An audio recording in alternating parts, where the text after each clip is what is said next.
Welcome to Probate Mastery with Bruce Hill.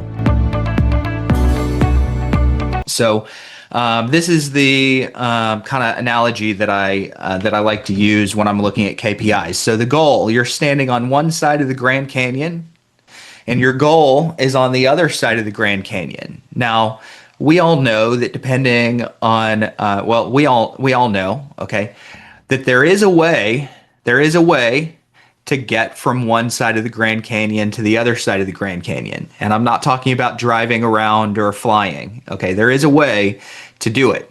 But if you just look at this flag that's a goal on the opposite side of the Grand Canyon and you start walking toward it, what's going to happen to you? You're probably not going to walk very far. You're going to walk 10 steps and you're going to fall a long ways. Okay, so the KPIs are the baby steps that you're doing that you know for a fact are the path that lead from that one ledge to the other ledge, because there is a path that you could take that'll get you where you want to go. Okay, the KPIs are your path to get there. So if you know that you want 12 closings per month, let me kind of give you guys the example. I know that I'm going to convert 20% of the leads that go into my pipeline into a deal.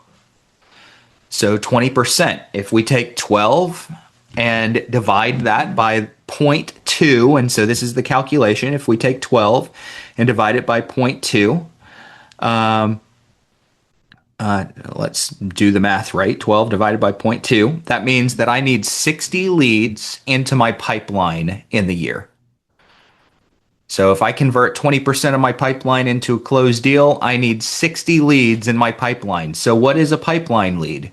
A pipeline lead is someone that I've had a meaningful interaction with and that they've indicated that they're open to communication and there's a possible real estate need as a part of their estate administration process. So possible real estate need. I leave it super loose. It doesn't need to be a definitive, definite real estate need, but just possible.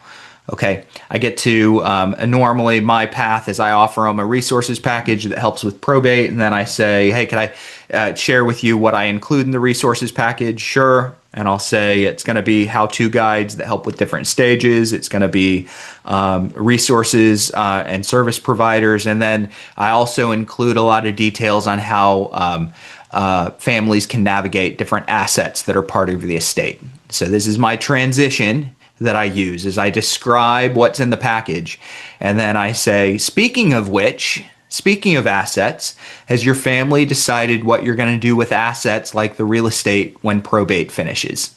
And if they say, yes, we're selling, or we haven't thought about it yet, it's too early to know, those are the leads that I'm counting for the pipeline. I want to convert 20% of people that acknowledge that there's real estate, and maybe it's too early for them to know, or some people just know right out of the gate.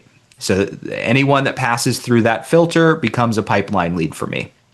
So if I want 12 deals, I need 60 people in my pipeline. All right. How many people do I have to talk to on the phone to get one person to go in my pipeline? So for me, it's about 5. If I have 5 conversations on the phone, one person will go in my pipeline. So I take those 60 leads from my pipeline and I multiply those by 5. I need to speak with 300 people this year. 300 people. You divide that by 52 weeks in the year, or let's say I take 2 weeks of vacation. If you take 12 weeks of vacation, great. Just divide it by the number of working weeks in a year. And now you know how many people you need to interact with and have a conversation with on a weekly basis. So this is how I arrive at the KPIs that I'm working with. Now, if I have a conversation and I put someone into my pipeline, that means I need to send them a package, which is a personal touch. It means that I'm probably also going to send them a handwritten note, a personalized email, and probably another letter at some point along the way. Just another warm touch follow-up letter. So right out of the gate, for every person I put in my pipeline, I know that I can do 4 personalized marketing touches to those people. Okay. So this is how we arrive at some of the KPIs. And it's not good enough for you to just put your KPIs on a list. You need to track it week after week. What was my weekly goal? Where did I fall? Okay, and I actually gamify mine and I put points values to all my KPIs. So every time I do a video, I get 10 points. Every time I do a blog, I get 10 points. Every time I have a conversation, I get 2 points. Every time I add a lead to my pipeline, I get 4 points.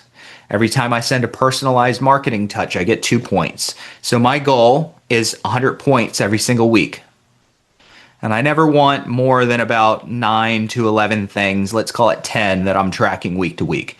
We could track a million things if we wanted, no point. I want to track the somewhere between 9 and 11 things that really, truly drive me toward that end goal that I have.